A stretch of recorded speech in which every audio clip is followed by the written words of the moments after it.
How was it, I guess, having Cole back in 5-on-5 and the idea that he could play Saturday? It was great. He's a very important player to us, and it's good to have him back on the court. It felt kind of weird seeing him kind of practice with us because it's been so long since he's been on the court in live situations. But it was great. I mean, he did some really good things, and we hope to have him back as soon as possible. Andrew, early in the year, the team was really kind of deferring to Cole, almost to a fault. And it seems like, at least in the last week or so, you guys have kind of figured out how to operate the offense effectively and take good shots and those kind of things. Is that going to be a transition period, kind of working him back in? Do you see that being seamless? No, because I think we've figured out how to play with each other a lot better. And I think a person as smart and intelligent as Cole is on the court will just pick that up right away. I don't think we need to defer to him as much as we did before because we're all a lot more confident in how we're playing and just what we know we can do on the court. And I think the ball is moving a lot better. So I don't think we need to defer. I don't think we need to just give him the ball at the end of the shot clock. I think there's more things we can do now in our offense and just be more confident in how we're playing and moving the ball and not just relying on one person to kind of get us a bucket.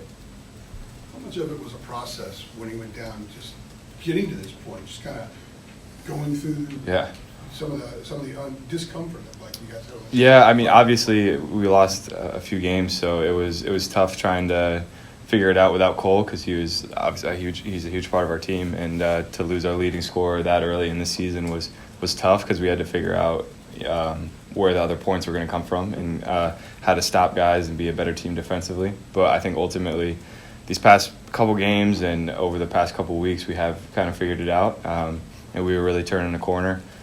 So bringing him back is just, I think it's going to add to our success, and he's a big competitor and he just wants to win as much as we do, so that'll be good.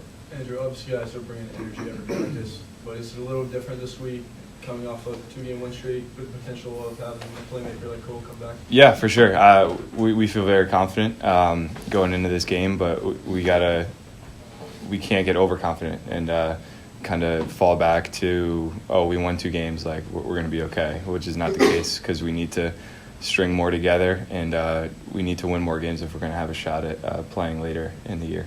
Andrew, you talked about the team playing better over the past couple of games, obviously on a 2-game win streak. Is anything noticeable changed in those 2 games that helped y'all get those wins? It seemed like the Virginia Tech game as well. Yeah, a lot better too. I just think we're a lot looser. We're playing with more confidence than we were before. I think we really wanted to win some of the games we lost, and that's just kind of devastating to lose games like that, especially the overtime ones like Clemson, which is a heartbreaker. And that really takes a lot out of a team. It's pretty deflating.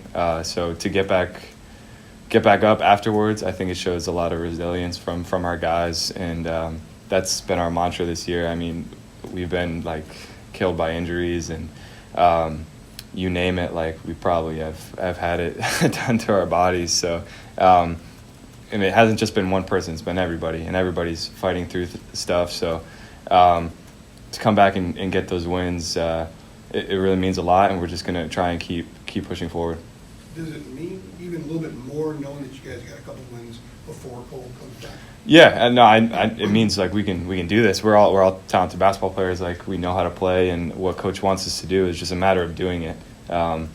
And I think we showed the league and we showed the country like we're good enough to win games by ourselves, and we don't have to rely on one player. I mean, you should never just rely on one person. But yeah, I definitely think we showed some people that we can win games, and when he's not on the court or when he's not with us, that we're still an effective basketball team. How important was it to show yourselves that?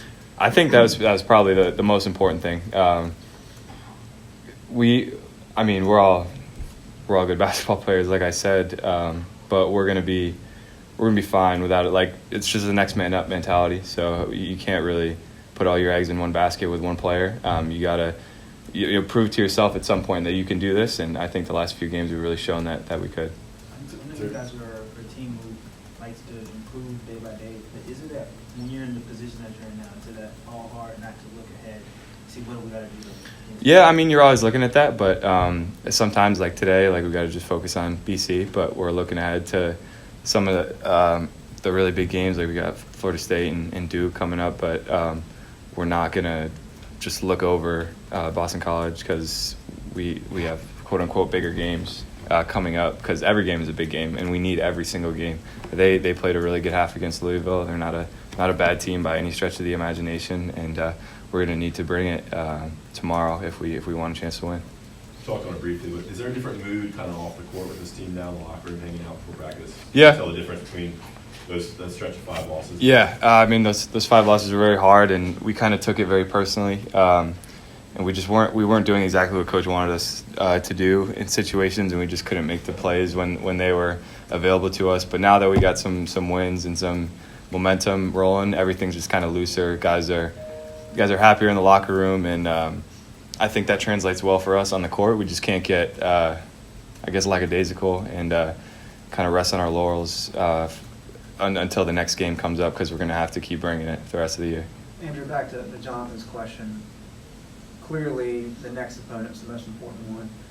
But do you allow yourself, not just this year, but in other years, do you allow yourself to kind of daydream about what's coming in March and how fun that can be, what needs to happen to get to there, those types of things? Yeah, absolutely. You're always thinking about like the best case scenario, like what you need to do to get places. Like obviously we all want to play in the tournament. We've dug ourselves a hole a little bit, and we're going to need to dig ourselves out of it. But yeah, you're looking ahead, but you got to just focus on what you have in front of you and try and do the best you can with what you have. And what we have now is BC, and we don't know if Cole's going to play tomorrow or not. We hope he does. He's been doing some good things in practice, but we're going to go in and watch the tape and get ready and make a game plan and try and go for it.